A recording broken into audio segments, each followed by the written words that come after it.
자, 하나님 말씀은 마태복음 3장 13절에서 17절까지 봅니다.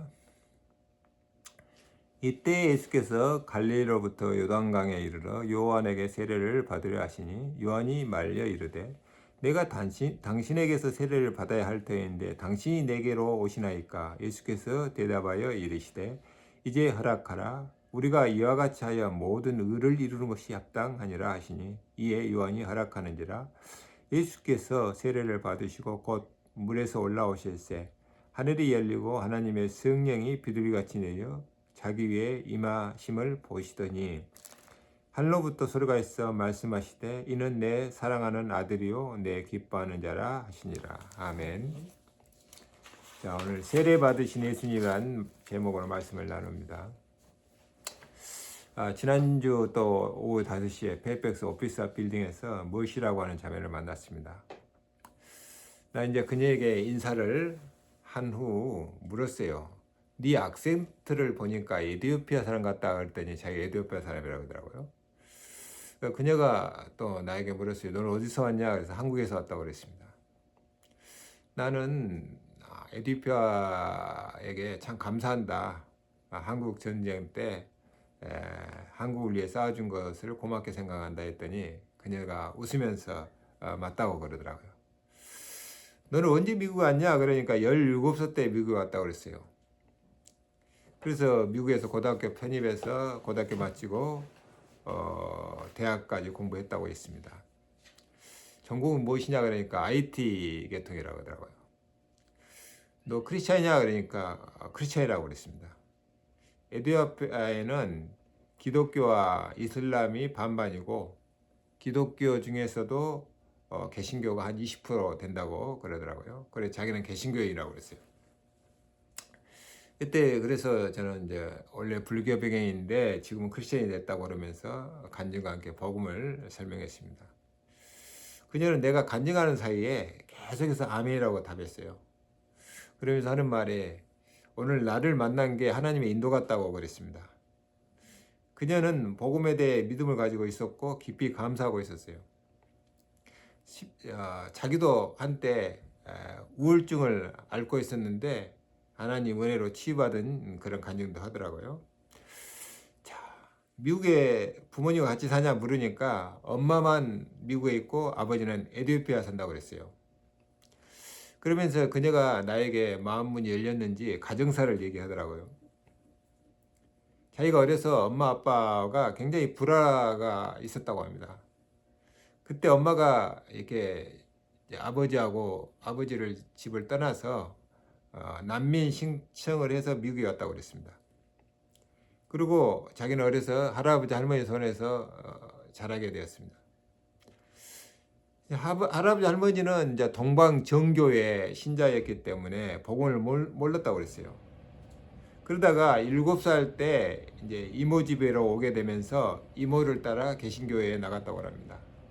그래서 7살 때 예수를 영접받고 그때부터 할아버지 할머니를 위해서 기도했다고 합니다. 정말 복음 깨닫고 구원받게 해달라고 기도했다고 하더라고요. 그리고 11살 때 이제 우울증이 와가지고 상당히 고생을 했다고 합니다. 그래서 하나님께 기도하다가 치유받은 얘기를 간증하더라고요. 그 이후에 미국에 간 엄마가 자기를 미국으로 초청해서 이제 17살 때 미국에 와서 고등학교에 편입하고 대학까지 마쳤다고 했습니다. 지금은 이제 회사에 다닌다고 그래요. 그녀가 이렇게 하는 말에 하나님께 받은 이제 은혜와 체험이 있어서 그런지 연속해서 하나님께 감사하다고 하는 말을 하더라고요. 나는 이제 미국에 오게 된 과정을 설명하면서 지금은 이제 이렇게 운전도 하면서 전도한다고 그랬습니다. 그랬더니 상당히 감동을 받았다고 그러더라고요. 그리고 나는 네가 하나님 나라 이 땅에 임하는 일에 뭔가 사명을 가지고 살기를 바란다 그랬더니 자기도 그렇게 기도하고 있다고 그랬어요. 이제 작년에 결혼해서 이제 아기는 아직 없는데 이제 신혼이라고 하더라고요. 그래서 가능하면 4명 이상 낳아라 그랬더니 웃으면서 그렇게 하겠다고 그러더라고요. 그래서 알렉산드라 그녀 아파트에 도착해서 난 너를 위해 기도할 테니까 너는 나를 위해 기도해 달라고 기도의 동역자가 되자고 그랬더니 좋다고 그러더라고요. 그녀가 대화를 하는 중에 복음이 참 치유의 모약이구나. 복음 받고 이렇게 기도하면은 이상하게 구원도 받지만 치유의 역사가 일어나고 삶이 변화되고 그렇습니다. 이걸 이제 체험한 사람들은 믿음이 흔들림이 없게 되는 거죠. 그래서 지난주에 나눈 메시지 좀 연장선인데요. 오늘 예수님이 전한 천국 복음은 곧 치유 메시지입니다. 율법의 무거운 짐진 자들에게 치유의 메시지예요. 특히 가난하고 소외된 사람들에게는 더욱 치유 메시지입니다. 그리고 예수님이 치유가 필요한 사람들을 직접 찾아갔어요. 그리고 그들을 치유하기에 스킨십을 했습니다. 세리를 찾아가 그들과 같이 식사했어요. 이게 스킨십입니다. 당시 사람들은 세리가 나쁜 사람이라고 상정도 안 했거든요. 근데 예수님은 세리가 찾아가서 같이 식사하고 대화하면서 그들을 이해하려고 했고 그들의 근본 문제에 집중했습니다. 또 사람들은 문둥병자를 멀리했어요. 그런데 예수님은 이런 병자들을 찾아가 그들의 상처를 어루만져 준 겁니다. 사람이 율법이 젖으면요 스킨십을 잘못해요. 왜냐하면 고정관념이 생기게 그러죠. 율법에 고정관념이 묶여서 다른 것을 이해를 못합니다. 유대인들이 선민 사상에 묶여 있으니까 다른 나라 사람들을 이해를 못해요. 자기들은 하나님의 선택받은 민족이고 다른 나라 사람들은 마치 짐승 비슷하게 그렇게 취급하고 하나님의 생각과는 전혀 안 맞는 거죠. 우리가 과거에 이제 다락방 운동에 좀 했었는데 이 다락방도 어떤 율법에 붙잡히면 이 스킨십을 잘 못하죠. 예수는 그리스도 안 하면 틀린 것이라고 생각해요. 예수는 그리스도 맞는데 거기에 내가 묶이게 되면 하나의 율법이 됩니다. 이게 분명히 예수는 그리스도 모든 문제 해결자 맞는데 내 생각에 거기에 고정되니까 이것이 하나의 율법이 된다니까요. 이게 그 좋은 복음이 율법적으로 받아들이면은 그 생각이 하나의 율법이 되는 거죠. 그래서 이거 안 하면 잘못된 거라고 생각합니다. 하나님을 내 메시지에 가두는 거예요. 하나님은 다락방하는 사람들만의 하나님이 아니고 우주적인 하나님이에요. 모든 사람을 사용하고 모든 사람을 사랑하고 모든 사람을 구원받게 원하고 모든 사람을 사용합니다. 그래서 모세 율법도 너무도 맞는 말이고 누구나 지켜야 하는 법이잖아요.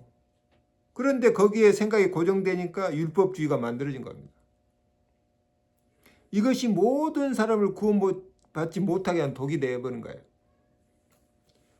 복음도 율법적으로 이해하면 문제죠. 복음은 자유의 복음입니다. 진리를 알지 진리가 너를 자유케 하리라 그랬잖아요. 복음은 해방의 복음이에요. 이제 그리스도 예수 안에 있는 자에게는 결코 정죄함이 없나니 생명의 성령의 법이 죄와 사망의 법에서 너희를 해방시켰다고 했어요. 복음은 우리의 모든 죄의 속박에서 해방시킵니다. 내 마음에 천국이 임하면 모든 것에 자유되고 모든 것으로부터 해방돼요. 그래서 천국 복음은 나를 속박하는 모든 체인을 벗겨주는 겁니다. 복음은 또 치유의 복음이에요. 복음 받고 생각이 바뀌니까 모든 게 치유돼 버립니다. 복음은 나의 삶을 변화시키는 복음이죠. 복음은 부활의 복음입니다. 이상스럽게 예수 믿고 복음 누리고 기도하는데 삶의 변화가 오고 우리 삶이 뭔가 과거와 다른 뭔가 부활되는 느낌이 맞는 거죠. 그래서 복음이 하나의 율법이 되면 죄를 짓고도 해결을 잘 안 합니다. 죄인이 회개해야 복음이 되는 거지 회개 안 하면 복음도 없는 거죠. 죄를 자백해야 용서가 따르지 죄를 자백을 안 하는데 용서도 없죠. 그래서 세례 요한의 메시지가 회개하라 천국에 가까우니라. 예수님의 첫 번째 메시지도 회개하라 천국에 가까우니라. 중요한 것은 내 마음과 생각이 그리고 내 삶이 하나님의 뜻을 이해하고 거기에 맞게 집중하는 삶을 사는 게 중요합니다. 우리가 뭔가 매인 것은 이게 하나의 율법이 되는 겁니다. 자, 오늘 두 번째 세례를 받으신 예수님이 나오잖아요. 예수님이 세례받은 것은 하나님 아들로서의 순종의 표시입니다. 예수님은 세례받기 위해 갈릴리에서 요단강으로 가셨죠. 이 세례 요한이 어찌 세례받으러 나가게 나옵니까 하고 말리니까 예수님이 세례받겠다고 고집했잖아요. 요한은 자신에게 세례받기 위해 나오는 예수님께 내가 당신한테 세례받았는데 어찌 내가 당신에게 세례를 베푸겠습니까? 이런 의미로 얘기했습니다. 인간적으로 얘기하면 요한의 말이 맞죠. 그런데 하나님의 의를 이루기 위해서는 예수님이 하시는 게 맞습니다. 논리적으로 보면 요한의 말이 맞는 것 같지만 하나님의 관점으로 보면 예수님이 맞는 거예요. 예수님은 자신도 아버지의 권위 아래 있음을 보여주면서 세례를 받았습니다. 예수님은 왕인데 섬기는 왕입니다. 역사적으로 왕이 다른 사람 섬기는 거 봤습니까? 명령하고 군림하고 지시하고 성경을 받고 그러죠. 근데 예수님은 섬김을 받으러 오는 사람이 아닙니다. 섬기려 오셨고 도리어 자기 생명을 많은 사람을 위해 주시러 오셨다고 그랬죠. 그래서 예수님은 하나님의 권위로 순종하고 앞으로 명령하고 주장한 사람이 아니라 본을 보이고 섬기는 종으로 사시고 가신 분입니다. 예수님의 세례받은 건 그런 의미가 있어요. 예수님은 명령하는 분이 아니다. 가르치시는 분이고 본을 보이시는 분이다. 예수님이 본이 보인 것처럼 너희도 그렇게 행하라는 겁니다. 나를 믿느냐? 내가 하는 그대로 하라는 거예요. 그런데 예수를 믿는다고 하면서 예수님이 하신 대로 안 하는 사람들이 꽤 있습니다. 이게 세상 지도자들과 다른 거죠. 예수님은 자신을 죄인과 동일시하심으로 세례를 받았어요. 세례는 회개의 표시요 동시에 용서의 표시잖아요. 그런데 예수님은 죄가 없으신 분이에요. 그런데 왜 세례를 받습니까? 그냥 세례 안 받고 말씀 선포하고 사역 시작할 수 있어요. 그러나 예수님 자신을 죄인과 동일시하면서 세례를 받았어요. 이는 모든 사람들이 제사함의 세례를 받고 새롭게 시작됨을 알리는 메시지입니다. 예수님이 받는 세례는 죄사함을 위한 세례라기보다는 죄인들을 공감하는 스킨십에 해당해요. 그래서 사람들의 마음을 열고 예수님의 뜻을 따르도록 하는 것이죠. 예수께서 죄를 회개하고 세례받을 때 하늘이 열리는 사건이 일어났습니다. 이는 죄인인 내가 하나님의 은혜로 의롭다함 받고 하늘나라 생명책에 기록됨을 의미한 겁니다. 사람이 형식적으로 세례반장에서 구원받는 게 아닙니다. 세례는 회개하는 진실한 마음의 표시요 동시에 구원하신 하나님의 편에서는 용서의 표시입니다. 즉 세례는 내 죄가 무엇인지 알고 회개하는 마음이 전제된 겁니다. 마음으로 믿어 의에 이르고 입으로 시인하여 구원에 이른다고 그랬잖아요. 이 세례는 입으로 시인하는 것과 일치하는 겁니다. 먼저 마음으로 회개하고 구원받은 사람이 입으로 시인하는 표시로 세례를 받는다고 볼 수 있죠. 그때 하나님의 용서가 임하는 겁니다. 예수님의 세례는 하나님의 의를 이루는 세례죠. 의는 단순히 선한 행위를 의미하지 않습니다. 하나님의 뜻을 이루는 게 의죠. 의는 하나님의 뜻과 완전히 일치합니다. 하나님의 의는 구원을 이루는 의입니다. 하나님의 구원의 계획을 완성하는 의죠. 예수님은 죄를 씻기 위해 세례받는 것이 아니라 인류를 위한 하나님의 요구를 완성하신 의를 위해 세례를 받은 겁니다. 그리고 동시에 율법의 요구를 완성하심으로 구원의 이름을 뜻하죠. 모든 사람은 죄를 짓고 삽니다. 어쩔 수 없어요. 그 죄를 회개할 때 용서와 함께 새로운 구원의 삶이 시작됩니다. 예수님은 세례 받음으로 율법의 요구를 모두 이루신 겁니다. 그리고 이제 새로운 은혜의 시대가 시작됨을 알리는 거죠. 회개하고 하나님께 돌아서는 율법의 요구를 이루었다는 거죠. 그것을 나타내는 것이 예수님이 받은 세례입니다. 그러니까 하나님께 부분적인 순종이 아니라 완전한 순종을 나타내는 세례를 받은 겁니다. 이것이 이것은 모든 예수 믿고 따르는 사람들이 어떻게 하나님께 순종하는 삶을 살아야 할 것인지 본을 보여준 거죠.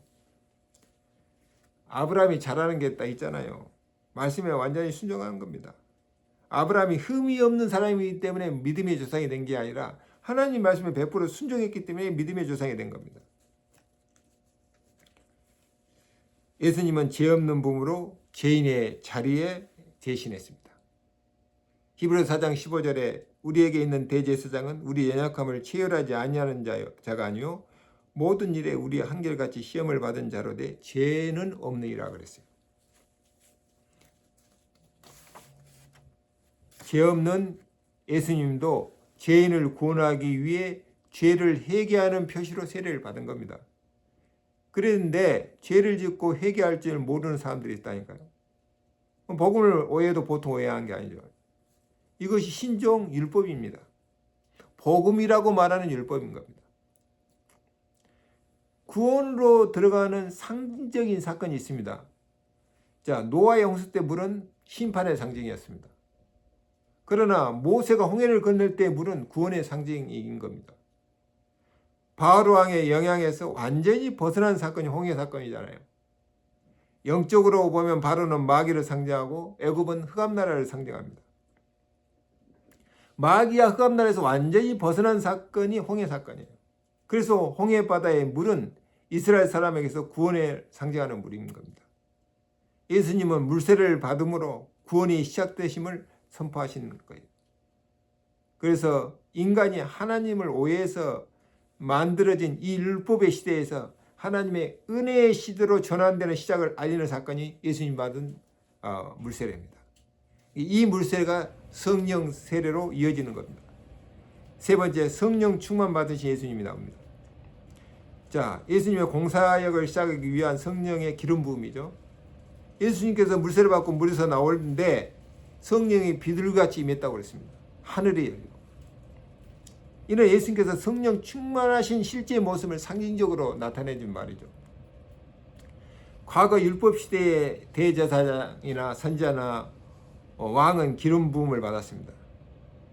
그것을 요한은 물로 세례를 베풀었어요. 그러나 이제 은혜 시대가 시작되면 알리는 예수님이 주는 세례는 성령 세례인 겁니다. 요한이 말했잖아요. 나는 물로 세례를 주거니와 내 뒤에 오시는 분은 나보다 능력이 있어서 성령과 불로 세례를 베푸시라고 했습니다. 예수님의 성령의 기름 부음을 받음으로 하나님이 기뻐하시는 공사역을 시작하신 겁니다. 이제 사적인 삶에서 공적인 삶으로 전환하는 역사적인 사건이 이 물세례요 성령 세례인 겁니다. 예수께서 물세례를 받을 때 성령 충만을 받으심으로 공사역이 이제 시작됨을 알린 겁니다. 이 사역은 영적으로 마귀와 싸우는 사역이기 때문에 성령 충만 없이는 어렵기 때문입니다. 세상의 지식이나 경험으로 싸울 수가 없어요. 인간의 지식이나 경험이 소중하긴 하지만 영적 싸움에 승리할 수 있는 무기는 안 됩니다. 그래서 하나님이 능력이라 되기 때문에 힘으로도 안 되고 능으로도 안 되고 오직 여호와의 신으로 된다고 그랬잖아요. 우리가 영적 사역할 때도 성령 충만 받고 시작하는 게 맞습니다. 성경적이죠. 내 힘으로 하는 것이 아니라 하나님의 주신 힘으로 하는 것이라는 거죠. 성령 충만 없이 어떻게 귀신을 쫓아내고 현장에서 천국 복음을 전파하겠습니까? 마귀가 가만히 있습니까? 마귀가 끊임없이 공격하고 속이고 방해하는데요. 그것을 이길 힘이 필요해요. 그래서 성령 충만함을 잊고 시작하는 겁니다. 바울이 성령 충만해서 귀신을 쫓아내니까 이를 흉내내는 사람이 있었어요. 사도행전 19장 15절에 유대의 한 제사장 스게와의 7 아들들도 예수 이름을 빙자해서 귀신을 쫓아내려고 했어요. 그때 악기가 뭐라고 그랬습니까? 내가 예수도 하고 바울도 하는데 너희는 누구냐고 그들을 덮쳐서 제압했다고 그랬잖아요. 영적 싸움은 말로 하는 게 아닙니다. 성령 충만 받고 하나님의 능력으로 하는 겁니다. 내가 무슨 일을 하든 상관없어요. 성령 충만 받고 하는 것과 성령 충만 받지 않고 하는 게 차이가 있어요. 마귀가 더 잘합니다. 우리가 현장에 가서 전도하다 보면 여러 가지 상황을 맞이하게 됩니다. 이때 성령 충만 받은 사람과 안 받은 사람이 달라요. 성령 충만한 사람은 말하는 것이 다르고 기도하는 것이 다르고 벌써 행동이 달라요. 모든 것을 하나님 중심에서 이해하고 해석하고 그러면서 마귀를 이길 수 있는 하나님의 말씀을 가지고 싸우는 겁니다. 그리고 그들은 되어지는 모든 결과를 하나님의 은혜라고 얘기합니다. 근데 성령 충만받지 않고 하는 사람들은 거의가 인본주의 쓰다가 실패해요. 자신의 머리 의지하고 사람의 지혜 의지하다가 실패한다니까요. 설령 좋은 결과가 생겨도 말로는 하나님이 은혜라고 말하지만 속으로는 자신의 능력을 자랑해요. 오늘 예수님이 세례 받고 나오는데 성령이 비둘기처럼 임했다고 그랬습니다. 성령이 독수리처럼 임한 게 아니라 비둘기처럼 임했어요. 비둘기는 평화의 상징물입니다. 예수님이 이 땅에 평화를 이루시는 사도로 하나님의 보내심을 받은 분입니다. 앞으로 예수께서 어떻게 사역하실 건가를 나타내는 말이죠. 예수님은 세상 임금처럼 독수리 돼서 모든 약한 새들을 공격하고 잡아먹는 게 아닙니다. 예수님이 이 땅에 평화의 사도로 평화의 왕으로 오셨다니까요. 그래서 권력과 무력 앞에서 하나님께 순종하여 자신의 희생함으로 평화를 이룬 겁니다. 예수님의 뜻을 따르고 실천하려면 성령 충만이 필요하다는 그런 결론이죠. 그래야 진정한 평화의 일꾼으로 사용할 수 있습니다. 모든 사람에게 평화를 선물하는 이 귀한 사역에 성령 충만 없이 어떻게 우리가 할 수 있습니까? 우리가 어떻게 하나님의 일을 시작하고 우리의 삶을 살아야 되실까에 대한 답이죠. 세상 일은 세상 지식으로 시작할 수 있지만 하나님의 일만은 성령 충만으로 시작해야 된다는 겁니다. 성령은 곧 하나님의 능력이요 승리의 상징을 나타냅니다. 성령의 힘을 입은 예수님은 앞으로 어떤 마귀의 공격이나 세상의 고통과 어려움도 이길 수 있을 거라는 것을 나타내는 거죠. 크리스천들이 살다 보면 여러 가지 어려운 상황을 맞게 됩니다.